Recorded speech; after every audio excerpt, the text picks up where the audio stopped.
made it to week 25. So out with Kieran, Sean, Dan, Ryan and Toby. And we're out doing something a little bit different down in the southeast. We're going into the blue water to try and catch tuna. So this is not the kind of diving I've ever done before. I'm completely new to this. When I first got in, this is what you'd see. Lots of seals. And not small playful ones. These seals were pretty large. A little bit intimidating when you're out in the deep blue, wanting to relax and hoping to shoot a big fish. And for anyone that's heard about spearfishing tuna, they'd know that seals can be a bit of a competitor. So a bit intimidating. Ryan's gone down there for a bit of a drop. And one thing that I did learn is that if you've got this many seals around you, there will not be any tuna passing by. So we were trying to get the tuna to come in, come up, and get within range of us shooting them. And yeah, if the seals were around, the fish were not. Here, I thought maybe if I bark at the seals underwater, I could deter them. That didn't work. They're a bit bigger than me. Ryan didn't actually load the gun when we first got in, but that's alright, we'll just see the seals at this stage. We're getting ready for another drift here, so we've jumped out. Yeah, we move along a bit and have another crack. That's the plan. So you might have noticed Dan holding the gun there. With this kind of dive, we do have quite a powerful gun. It's not multiple guns, just a single gun. Resetting a drift, sometimes it is okay not to worry about unloading the gun, but everyone needs to know what's going on. You need to be very careful with that gun, which Dan's the man for that. Alright, so we've jumped back in and there are lots of seals straight away. They know what we're about. So you can see we're dropping some pillies there as well, so the pillies are hopefully going to attract the tuna in. Ryan's done a dive, he's gone back down again, this time with no seals about, and he's just spotted a tuna. So you see it in the bottom right, keep your eye peeled. There you go, just saw it flash there. Missed it that time unfortunately, but good shot. It was pretty cool. And between guns being loaded, I thought I'd go for a drop and see if I can see one of these fish, and there's a beautiful southern bluefin tuna. That's my very first encounter with one. I was pretty stoked with that. It is really interesting because, you know, you're trying to be calm and relaxed and breathe up on the surface, but yeah, it can be a little bit tricky. So there's Sean's gone for a drop now. Guns reloaded. And yeah, most of the time it's very quiet, not much action. But when there's action, the action is super high intense. So you'd hear that there. Dive, Cameron. I probably should have taken an extra breath, but I didn't think that breath even sounded like a full breath. I was just like, alright, take a breath, get down there, shoot a fish. And it's, you know, normally when you're spearfishing, you're trying to be calm. That's what I should have been trying to do. But yeah, I was very, very, very excited. So it is a very different type of diving. I didn't get very deep. I was just too excited. Oh, too excited. Here you go. Sure. Yeah. Yeah, so passed the gun over to Ryan. We took a few drops, sharing it around. Once I was a bit more relaxed, I tried again. So no seals here. However, I didn't see any tunas on this drop.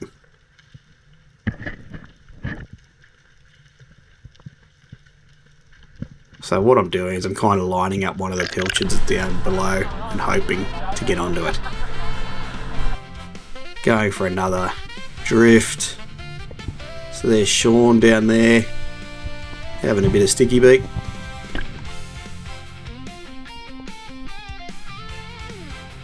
There was hours of this kind of dive, just diving down into the depths, hoping to see tuna, hoping not to see too many seals. On this drop here, I found a heap of barber perch. So they're eating our pilchards, which is good, you know. If we're throwing them out, nothing's eating them. There are reef fish down below, snacking on the goods. That's great. I think the more relaxed I was, the less fish I saw, and when the fish were around, it was pretty hard to stay chill.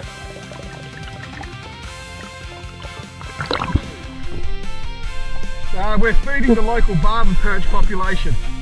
So I decided to move a bit further this time, so I unloaded the gun before we jumped back in. Here's a Cape Petrel circling around us. Swapped out teams here, and here's a southern giant petrel that's come in. And it was a bit of a menace.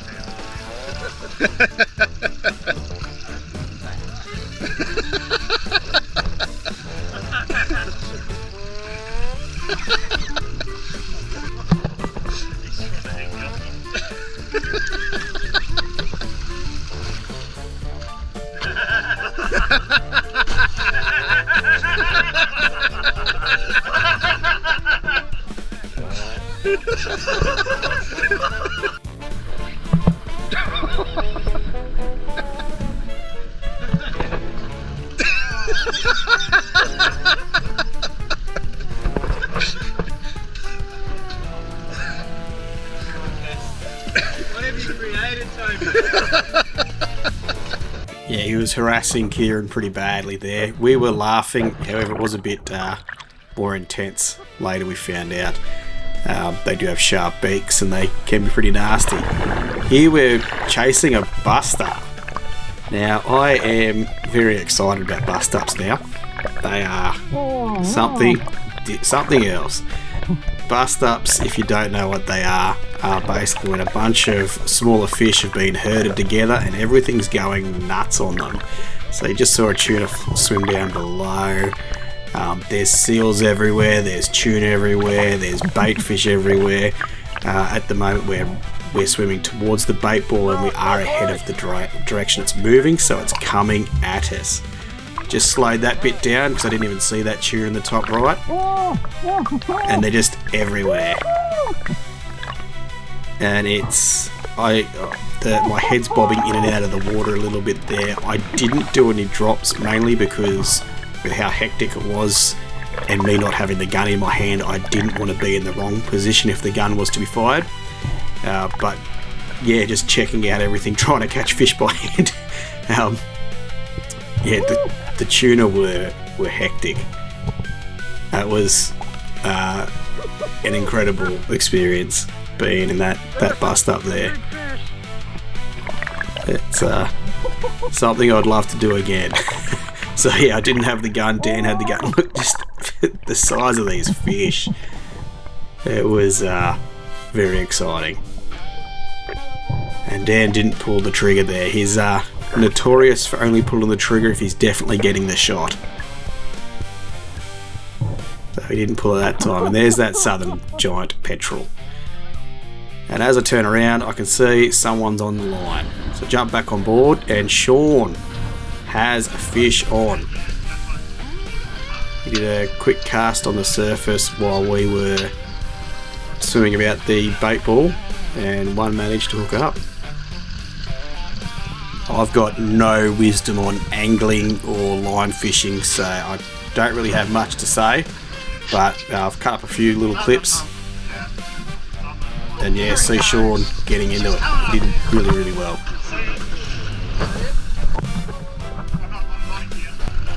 And a lot of fighting these things there. You can see it splashing. And then a second later, seals on their way. Such a big fish. I can see it's almost the size of Dan there. Yep, grab it.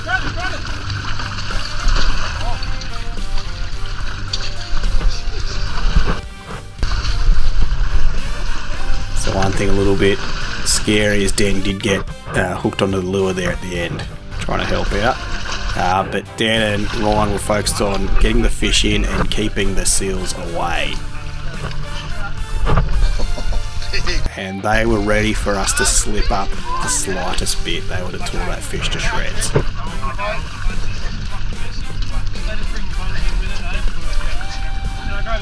together. Yeah, you got him?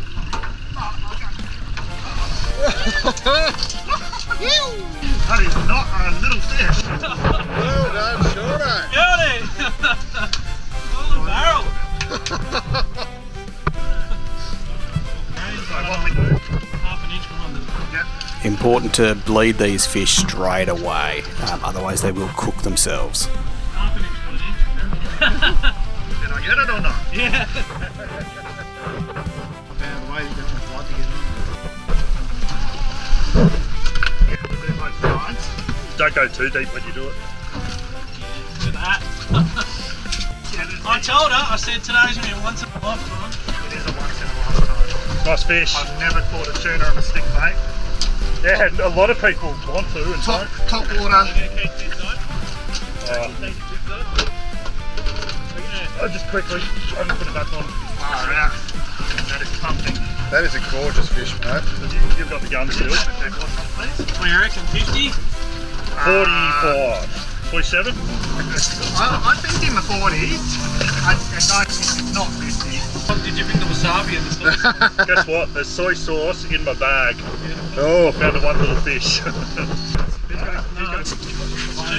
That's actually a nice fish. There's one. Might not have been on the spear, but the crew was stoked to get one of those beautiful southern bluefin tunas into the boat. After that, we did some more dives. So tried our luck.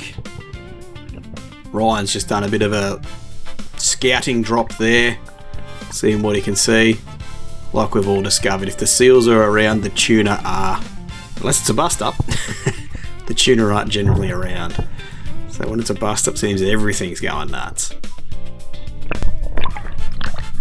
RBT. That is the real bastard trumpeter. Thousands of them on the front of that big rock.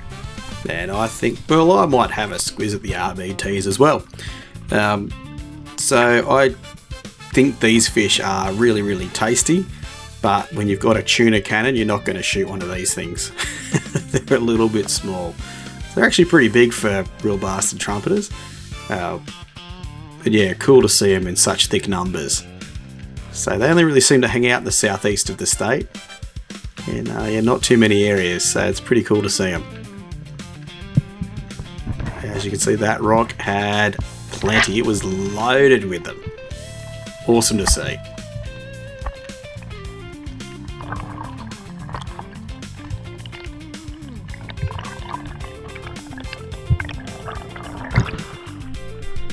That's pretty cool. And here's a shot of the skipper. So I haven't got any video of Toby. Here's him going down for a drop. Hoping to see some tuna.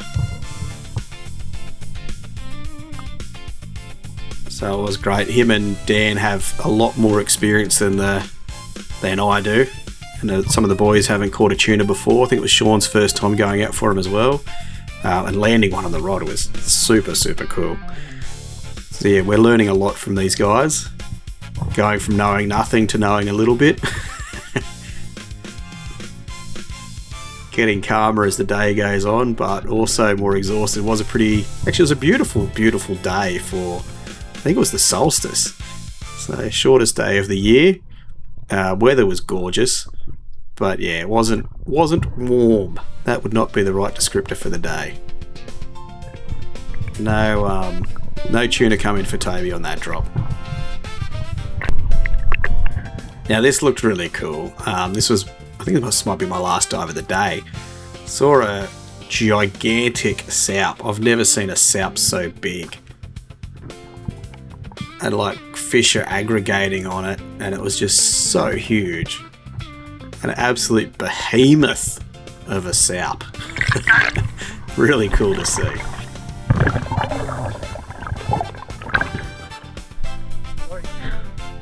That is an interesting sound. And Dan was an absolute pro processing this tuna. Even worse scales than a blue throat, eh? Yeah, the tool for the job. Yeah, I love it. Got it like $30 off eBay Hell yeah.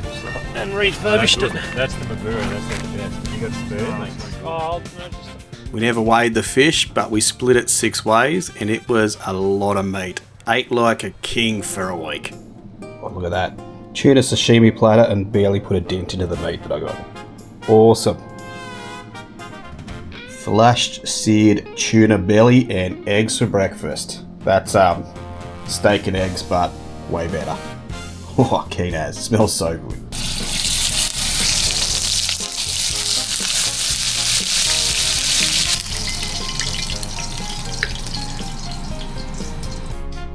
The ultimate steak and egg brekkie. It's tuna steak. Oh yeah. And if you want to impress your dinner guests, throw them some fresh tuna. Can't go wrong. So when I did this, every time I cooked it, it was about 30 seconds each side. So there's Michelle and Adrian coming for a feast. And it was a great night. Lots of sashimi, lots of steaks. And there's the last of it, diced and ready for a poke. Like a bit of poke. Get that in here. The last of the tuna.